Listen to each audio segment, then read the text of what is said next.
Hey, bonjour les branchés, je me nomme Stéphane Ruet, je suis unique créateur et responsable, là, comme vous, là, et fier de l'être.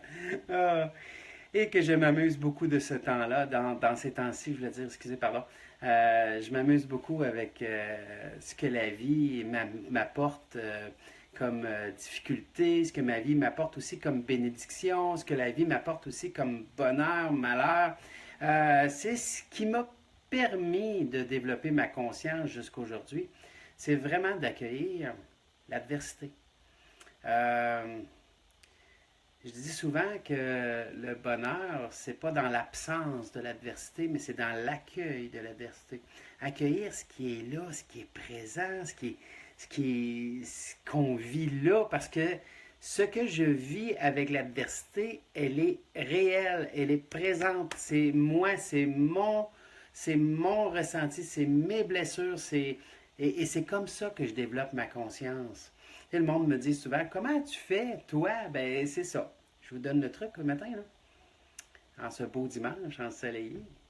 C'est d'accueillir. J'accueille la conscience. De ne pas essayer d'être bon. De juste être moi et de faire avec de mon mieux de ce que j'ai là. Point. Donc, c'est pas d'essayer d'être bon, parce que quand on essaye d'être bon, on réussit pas. Parce que quand on essaye d'être pas nous pour être bon, ben c'est pas nous. Donc, on peut pas être reconnu nous. Donc, c'est pour ça qu'on se ment à nous longtemps. Dans notre survie, on a un mensonge envers nous-mêmes, on se camoufle devant un masque, hein, et devant ce masque-là, on tente de survivre. Est-ce que c'est correct? Oui! Oui, c'est correct de survivre. Jusqu'au jour où on décide de vouloir vivre. Ah, c'est là ma question. Ma conscience, quand j'ai accueilli l'adversité, quand j'ai accueilli tout ce qui m'arrivait, pas comme un ennemi, mais comme un professeur en disant, ah, ok, j'ai encore un problème avec ça. Comme exemple, le jugement.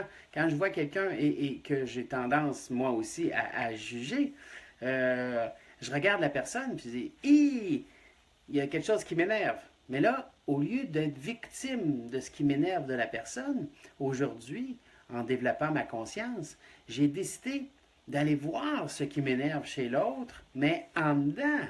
Donc, mon conscient a entendu un jour, fais pas ça, ou ne sois pas comme ça, ou d'être jugé si je fais telle ou telle chose. Et là, mon conscient, à un moment donné, pour survivre, il a décidé de cacher, camoufler tout simplement, me camoufler le fait que je suis comme ça. OK? Donc, je le vois plus chez moi, mais je le vois toujours chez les autres pour pouvoir faire sortir cette vapeur-là à un moment donné. Hein? Donc, c'est ça qui est intéressant quand on comprend comment ça fonctionne. Quand je vois quelque chose chez quelqu'un qui m'énerve, hein, je rencontre souvent des clients qui viennent me voir ou des clientes qui disent ah, au bureau, là, une telle, elle m'énerve, là, je suis plus capable, là. Et là, moi, je lui réponds, ah oui, c'est qu'est-ce qui t'énerve en toi? Là, la personne, elle comprend plus. Ben oui, ce qui nous énerve chez les autres, c'est ce qui nous énerve en dedans. C'est un comportement qu'on a à l'intérieur, qu'on a camouflé, on ne s'est pas permis ou permise de le faire sortir, et etc. Donc, c'est de là que notre conscient nous fait vivre toute cette adversité-là. Pour simplement venir concorder avec notre inconscient. Qu'est-ce qu'il y a ici, là? Ici, là, c'est comme l'inconscient, c'est comme une grande enregistreuse. Il enregistre tout, depuis qu'on est même, peut-être même avant nos parents. Il a enregistré toutes les odeurs, les sensations, tout ce qu'on a entendu, touché, ressenti, goûté. Lui, il enregistre tout. OK? Et quand que l'inconscient, il enregistre, exemple, quelque chose, un aliment qu'on mange et qu'on n'aime pas, donc dans le conscient, on dit j'aime pas ça, l'inconscient l'a enregistré. Et à partir de là, ça devient une habitude de dire ah non, moi ça, j'aime pas ça. Ah non, ça, j'aime pas ça. Donc, est-ce qu'on développe le goût de l'aliment à ce moment-là? Ben non, on le goûte pas. Alors, c'est la même chose pour nos habitudes dans simplement le gestuel, tout ce qu'on peut faire dans notre journée. Donc, l'adversité, est là pour nous rendre plus conscientes. Comme la souffrance aussi. Hey, la souffrance, sans la souffrance, on n'aurait pas de limite. On ne saurait plus où sont nos limites, on dépasserait les limites, puis probablement qu'on mourrait même d'excès. Alors, la souffrance est là pour nous rendre une limite. Exemple, je bois d'alcool un soir et je bois de l'alcool, puis à un moment donné, ma souffrance, ça va être que je vais filer mal, puis je vais probablement restituer, vomir, etc. Donc, la souffrance nous permet de comprendre nos limites. Et le conscient l'enregistre, lui. Il le ressent, il le voit. Donc, il est là, il est présent. Alors, l'adversité n'est pas là contre nous. Elle est là pour nous rendre plus conscients. Et à partir de là, qu'on décide de s'améliorer. Comme exemple, si je bois, puis à chaque fois que je bois, je me rends malade, à un moment donné, il va falloir que j'apprenne. Donc, être plus conscient, ça voudrait dire aussi que, à un moment donné, je décide d'arrêter de boire quand je vais sentir le feeling que je cherchais, mais pas à outrance, à devenir malade à tous les soirs. Sinon, j'ai un problème. OK? Donc, mon niveau de difficulté que la vie va me faire vivre, à quelque part que je me fais vivre à travers la vie, je devrais dire, mon niveau de difficulté va être toujours aussi à mon niveau de conscience. Donc, plus je suis conscient d'un événement, plus le niveau que je vais vivre va être toujours à la limite de mon conscient. Et c'est là que je peux décider de changer quelque chose. Hein? Si je suis trop dur avec moi, et que ma souffrance ou mon adversité devient un fardeau pour moi. J'ai décidé à ce moment-là, je peux décider à ce moment-là de descendre mon niveau de difficulté ou de m'accueillir avec mon imperfection. Hein? Les perfectionnistes et les contrôlants perfectionnistes de ce monde vont comprendre ce que je dis parce que, allô, moi aussi, j'étais là avant. Je voulais que tout soit parfait parce que j'avais peur d'être jugé à travers mes actions.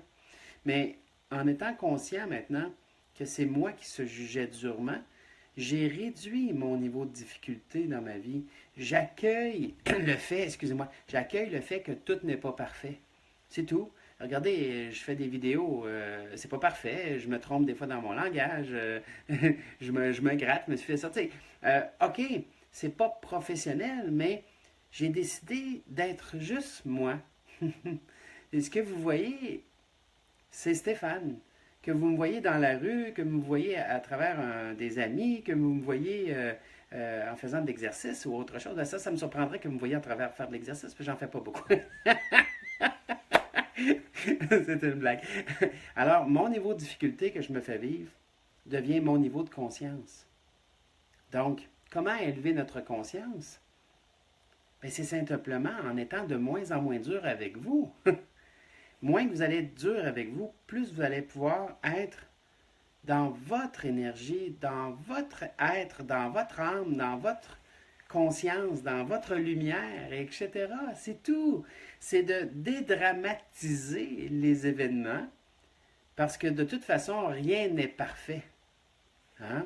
On ne peut pas être garant des autres parce que on pourrait pas jamais finir de travailler sur les autres. On doit travailler sur nous. Parce que même sur nous, on n'a jamais fini, quelque part. Mais est-ce que c'est à nous de délimiter les paramètres de ce qu'on veut atteindre? OK? Donc, des fois, on peut se sentir comme, ah, là, j'évolue, c'est bien, mais je ne suis pas toujours en train d'être obligé d'évoluer. Crime, je peux profiter un peu aussi, s'il vous plaît. Hein? Un petit daiquiri sur le bord de la plage, ça fait du bien. Alors, mon message aujourd'hui, c'était simplement que accueillir tout ce qui arrive dans votre vie, car tout est toujours parfait, même vous. Puis c'est pas à travers d'essayer d'être bon ou d'un masque ou c'est pas essayer d'être une façade qui va vous emmener du bonheur. Ça, je vous le garantis. Écoutez, je l'ai essayé de toutes les façons. J'étais jamais capable d'être heureux avant. Et là, je suis même dans mon adversité. Je dis souvent, enlevez-moi tout, puis je vais continuer à être heureux pareil, parce que mon bonheur ne vient plus de l'extérieur, il vient de l'intérieur. Et c'est ça que je voulais vous transmettre ce matin. Alors, oh mon Dieu, je suis tellement heureux.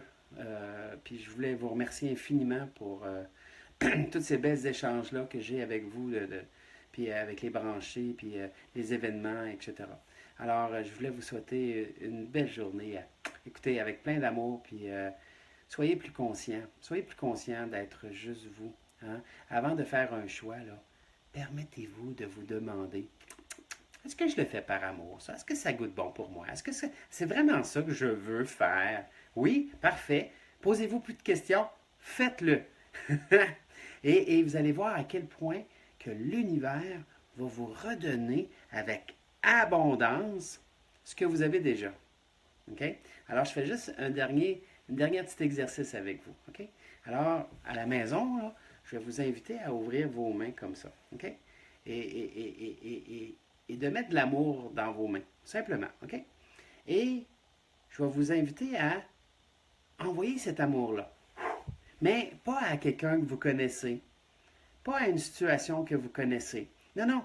Demandez à l'univers d'envoyer cet amour-là là, à quelqu'un qui n'aurait réellement besoin en ce moment. Tu sais, il y a du monde qui ont vraiment besoin en ce moment de comprendre puis d'être dans sa conscience, mais qui n'ont pas le moyen d'être dans leur conscience parce qu'ils sont en train de se battre pour survivre dans un point donné. Alors, l'univers peut aussi bien décider d'envoyer cette énergie-là à cette personne-là. Mais regardez bien ce qui va arriver. OK? Alors, vos mains ouvertes, envoyez cette énergie-là à qui n'aurait besoin. Donc, demandez à l'univers de l'envoyer à quelqu'un qui n'a réellement besoin. Et là, patientez quelques secondes et vous allez voir, vous allez recevoir de nouveau de l'amour dans vos mains, mais plus gros. Et ça fonctionne très bien. Alors, je vous embrasse tout le monde, puis je vous souhaite un beau dimanche. Merci encore infiniment pour tous les likes, les partages. Écoutez, partager un message, c'est tellement important. Tellement. Parce que c'est grâce à ça qu'il y a du monde qui aurait besoin d'entendre ce message-là, qui l'entendent. Alors, partagez, s'il vous plaît. C'est vraiment fantastique ce que vous faites avec les vidéos. Je suis tellement reconnaissant. Merci beaucoup, puis je vous embrasse fort. Bye.